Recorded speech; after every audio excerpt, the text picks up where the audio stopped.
Good morning, besties. Welcome back to the Cozy Corner. It's your girl Jen, and if you're new here, welcome. I'm just a regular old college student, Kelsey Dominguez, but if you're not new here, welcome back to Chaos Now.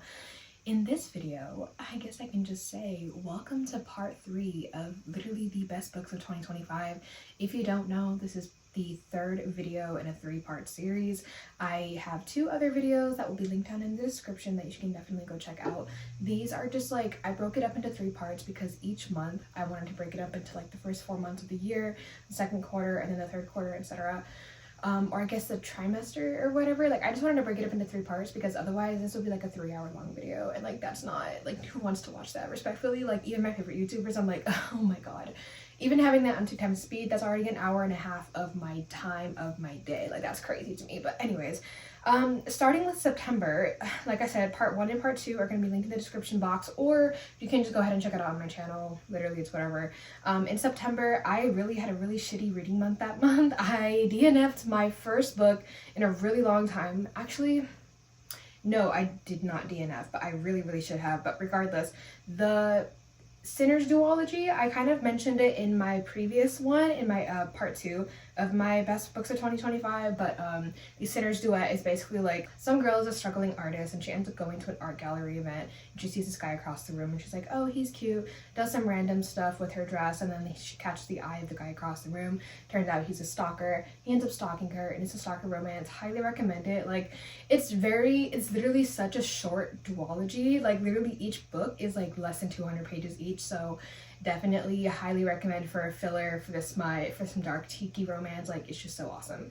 In October, let me just count real quick because I believe, yeah, so even though I read 16 books, there was only one 5-star in that month. Like, guys, all of the rest of them are like high 4-star and above, like 4.5, 4.25, 4.75, but like there was only one 5-star, and I'm surprised because I tend to rate books pretty highly in my opinion, but that 5-star is Echantra. So I read the Wicked Games, I think it's going to be a trilogy or a 4-book series, I'm not really sure, but the Wicked Games book. Right now there's only 2 books out. I'm not sure when the 3rd book is going to come out, but Phantasma, basically you're following 2 sisters whose mother recently passed away, and in their family, like in their family, I guess there's only females that are born, and so each female, the oldest one gets inherited this like necromancy power, and so once her mother dies, the eldest daughter ends up like performing this ritual to gain the why is it so hard to talk today? Oh my gosh.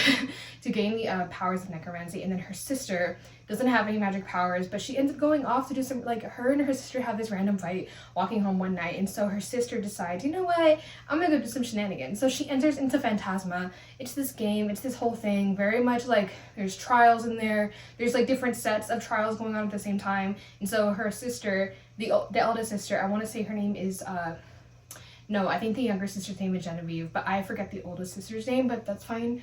It's whatever. I'll have it linked up here. But she ends up going into Phantasma as well to look for her sister, and it's a whole thing. Echantra, mind you, I give that one a 4.75 stars, so like still really good. There were some parts that I was like, it's not quite hitting that 5-star for me in my opinion. Echantra though, oh my god. So Genevieve, at the end of book 1, at the end of in Phantasma, she basically gets like a fully funded trip to France, because mind you, this is placed, the first book is like placed in, in New Orleans, there we go. So she got a free trip to France, and so she's there, she's doing some stuff, she's like enjoying the France tourist life, and then she also has like this ulterior motive to like track down and get to know more of her mother's like backstory, because like she's realizing that there's like hella secrets going on, and so she ends up being tracked. She ends up tracking to this house, and little does she know that there is about to be going on a like hunt to the death, game to the death, like Hunger Games challenge type of situation called Echantra. Each year, or every 10 years, I think it's like every year, the family within this mansion, the brothers and sisters, have to go through this trials called Echantra. Their father made a deal with the devil, and so now for his own amusement they have to do this. Whoever loses gets sent to hell as like servants of this guy's house, and then every year they basically have a chance to like have one person staying in the in the real world, if that makes sense. And so because she didn't listen to this tall, broody, shadow daddy man with cutest foxes, like if you guys thought Onyx Mr. Little White Fox in Brimstone and Callie Hart in Quicksilver was really good. Oh guys. His name is Umbra, and he's the cutest little smoky fox ever. Like, I'm pretty sure he turns into shadows. I could be like totally wrong here, but literally like just the most amazing adorable pet ever. Animal companion here, just love it. But yeah, so she doesn't end up listening to this tall, dark, and handsome, broody guy basically saying like, hey, you need to leave because otherwise like you're gonna be stuck here, and like I can't tell you why because it's like a pack or whatever the fuck, but like you really gotta go. She doesn't listen, and so now she gets stuck in this thing. And so there's a fake marriage type of situation to keep her alive because she's human, living in a house full of immortals that are going to be sent to hell if they die and then get sent back afterwards. But like, in order to protect her, they enter into this sort of like arranged fake marriage trap type of situation, if that makes sense. And so yeah, it's a whole thing. At the very end, like, first thing though, I want to preface like I have not been so like verbally, emotionally reactive. Like, guys, I was squealing, kicking my feet, I was crying, I was yelling, I was cursing. Like, I was like, guys, every single page I was like, oh my god, blah, blah, blah. Like, I was very hyper emotional that day. Maybe I was just in my luteal phase or whatever the heck it is when you're super hormonal and like, you know, are very emotional and want to screw everything. But like, guys, my roommates were texting me like, hey girl, you're screaming in the room, like, are you good? And I'm like, yes. Like, you don't understand. It's just that ending.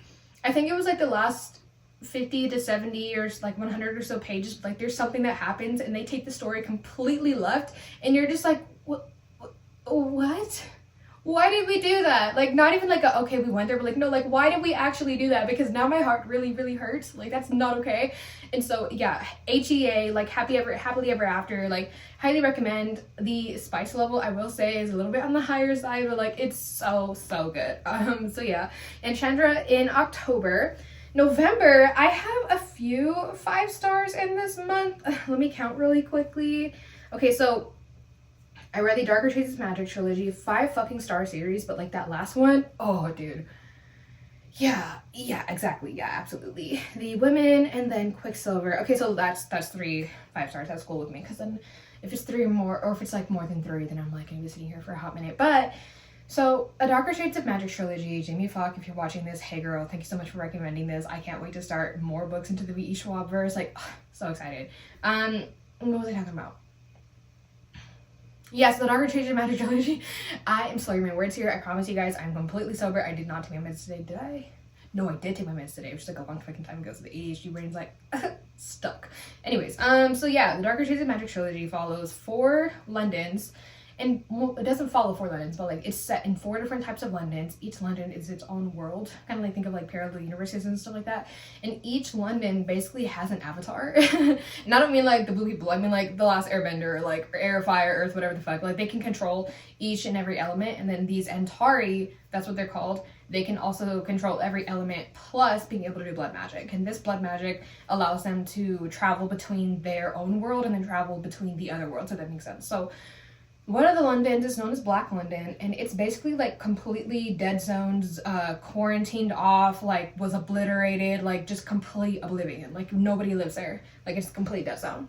And so like that's whatever. So now there's only 3 Londons. Red London has what's his name? Kel, who's basically like our MMC. I also haven't read a good MMC since the Summoner series, the Summoner trilogy, and guys, yeah, no, I was thoroughly enjoying the inside of his head. So Kel is going in between these Londons as a messenger for the kingdoms, the kings that live in these Londons, and he's basically just passing on messages, being like, hey, what's up with the family, blah blah blah. And so when he goes to Grey London, he ends up finding out that there's some sort of like source of something weird going on there, and he ends up tracking it down, and there's like this stone, literally like a fucking stone, and he's like, this does not belong here. This energy is giving Black London, what are you doing here, baby girl? We gotta get you back. And so he ends up getting pickpocketed later by a girl named Lila, I believe. Yeah, the Lila Bard. She's a regular thief. She ends up pickpocketing him, and she looks at it later like, I really just stole a rock. But okay, I guess vibes. And so they end up meeting later. He basically like uses his powers to like chain her to the bed using the wood that's around her bed. Like yeah, my brain went there for sure. But the entire book is then spent trying to bring the rock back to London. And then in the second book, there's like this grand magic games, fairy tale style. Like each of the wizards are like fighting each other using their magic, and like Delilah Bard decides, you know what, I'm a chaotic being, I'm gonna go ahead and infiltrate as a contestant and have some goofy fun times. And then in the third book, all of a sudden we're in Zombieland.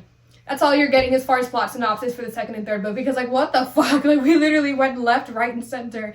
No, like, well yeah, you get the build up and leading up to it, but it's like, it seems so random, but when you read the book, you're like, yeah, I can see that. I can see why we're all of a sudden having these grand magic games, and then all of a sudden in the third book, immediately going into Zombieland. Yeah, I can see it now. So, highly recommend reading that. 5 fucking stars. Let's go into the women. Oh my god. This was my first Kristin Hannah book, and I don't know if I should have done this to myself, because if you don't know, Kristin Hannah writes a lot of emotionally, not triggering, but like emotional historical fiction. I haven't read any of her other books, so I don't know if she writes specifically about female characters, female leads. But in this book, we're following one girl whose brother, she's currently, let's start over, right? So we're following this one girl who's in San Diego. Her family is very wealthy. They live on Coronado Island. I felt very attracted to this, because like instantly relatable, if that makes sense to me, if it makes sense to you, because like I spent 4 years in San Diego for high school, so it's like I knew exactly where all of these places that were being mentioned in the book, like I knew where they were at. And so she's grown up her entire life being the good girl, conservative family. She's currently getting her nursing degree. She's going to go off to nursing school, whatever the heck. And so her brother ends up going to the Vietnam War as like an army cadet or something like that. And so her family end up throwing this big bash. Like they end up sending him off, you know, good vibes, whatever. She says goodbye to her brother. And so months later, her brother passes away, and that entices her to enlist into the army as a combat nurse.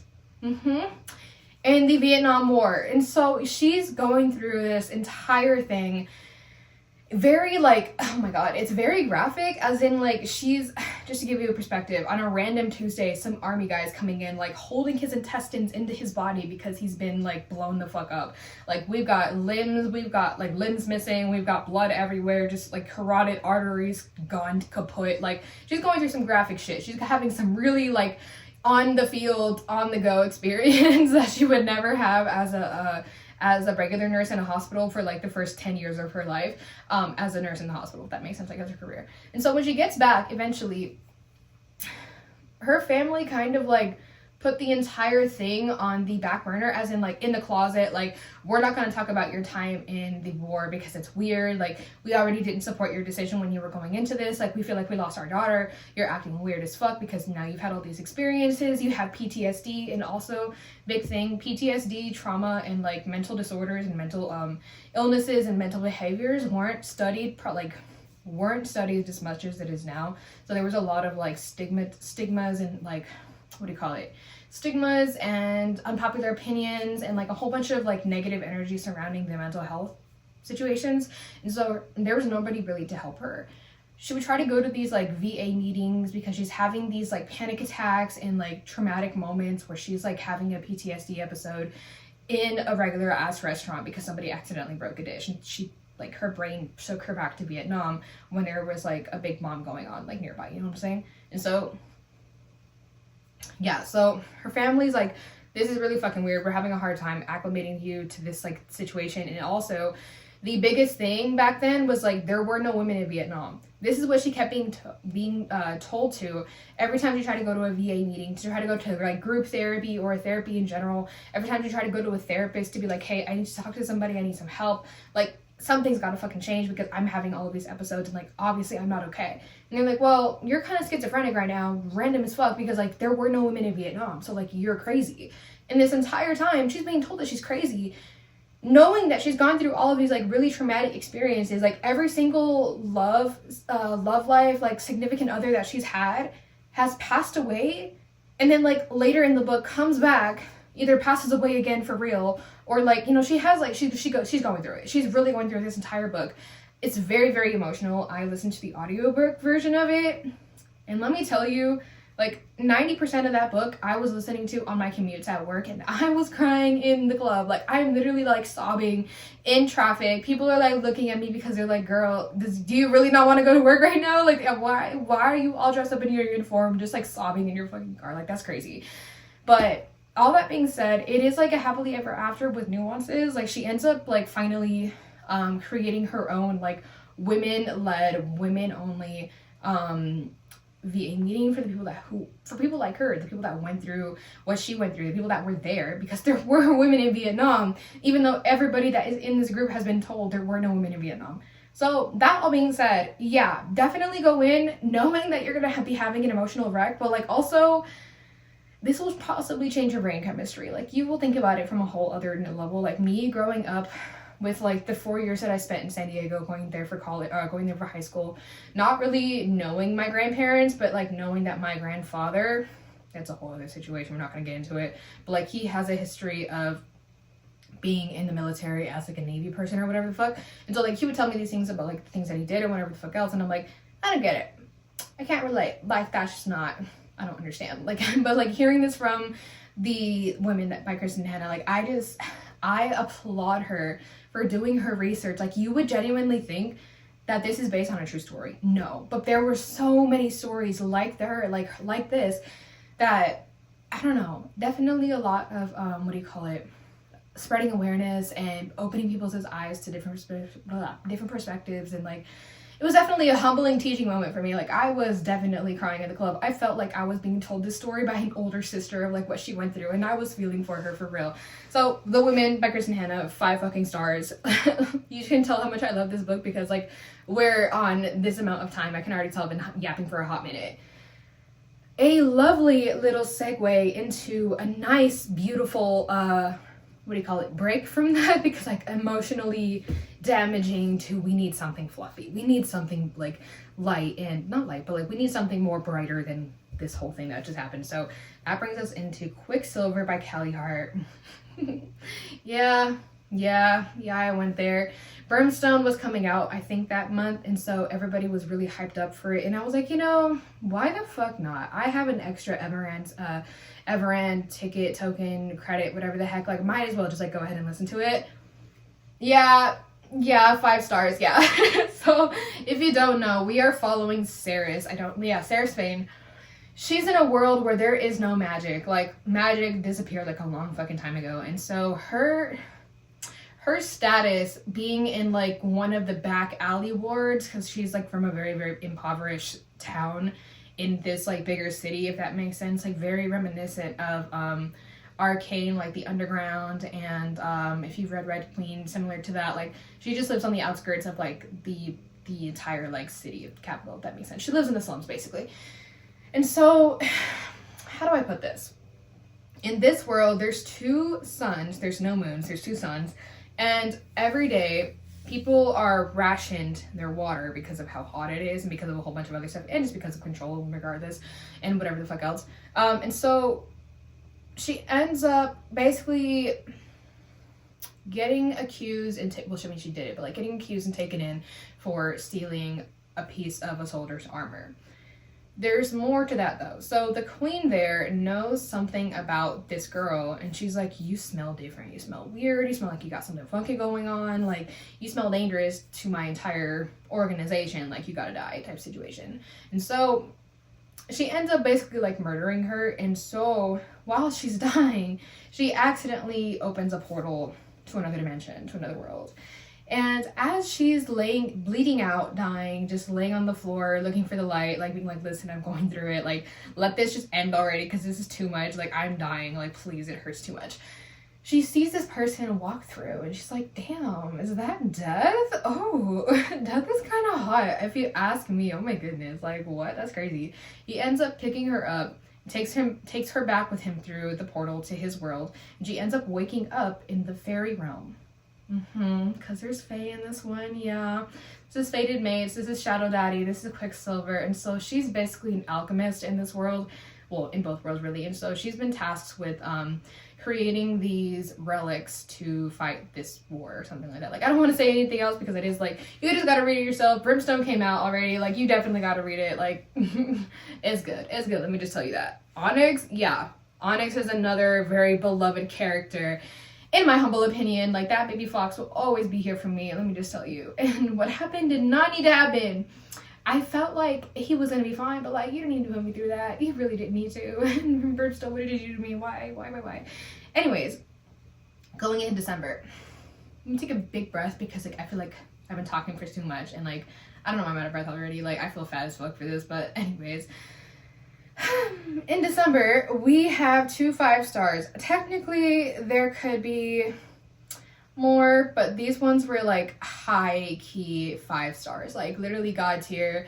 Have put yourself up on there for my god tier. Like, you will never, like, you're there already, like, you're just the best. And that was the Dark Window Duology and Alchemised. Yeah, everybody read Alchemised last month or the month before. Like, yeah, I was a little late to the train. Same thing with Brimstone. I read Brimstone in December. That was like a 4.75 5-star, but like not quite hitting that for me compared to the other 2 books that I read. I was like, meow. Yeah, right there, but like not quite, you know what I'm saying? So the Dark Window Duology is based on a set of like 12 zodiac cards, if that makes sense. Each card set has like X amount of cards within that set. So like maybe there's 7 mating cards and then there's like 12, I don't know, some other cards, but like each card is a specific thing. So the maiden one comes to mind specifically because, I don't know, I guess it's just like, I am indeed a girl, so maybe that's like why it clicks so much, because like conventionally attractivism, yeah, I get it, but what do you call it? Yeah, so the mating card basically offers the power of being super like conventionally attractive, very, very pretty. Like, men will be falling over their feet for you. But in exchange, the drawback of that, the consequence of that is having like a cold-hearted like personality. And so this girl named Elspeth, as a child, ended up getting like basically what would be considered the plague. And specific people go through this plague. And so and so once she's like done, like she went through it, she's already done, she's already like better or whatever, she's already healed, recovered, whatever the fuck you want to say. But not in exchange. But after that, she ended up like getting a very specific power that wasn't related to the actual tarot card. So the tarot cards are considered like benign power, pure, like able to be controlled, like it's cool, like people don't mind you using it. But like when people go through this sickness and then have their own power, like actual abilities, people don't fuck with that because it's not controllable. And it also has like a very high drawback, as in there's no turning it off, like you could possibly die from it. And so Elspeth, as a kid, like I said, she went through the plague, she dealt with it, she went through it, she recovered. And her powers basically came out when she decided to get a little curious and touch her father's nightmare card.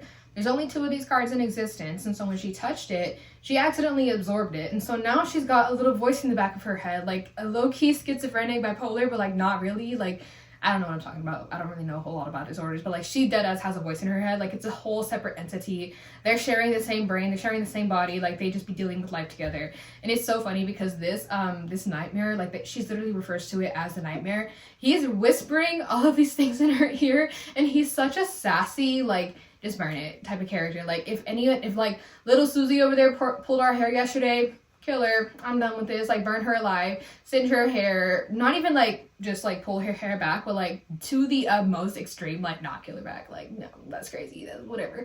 Or like any like similar or any small annoyance, he's like burn it. We could just burn it, like that's crazy.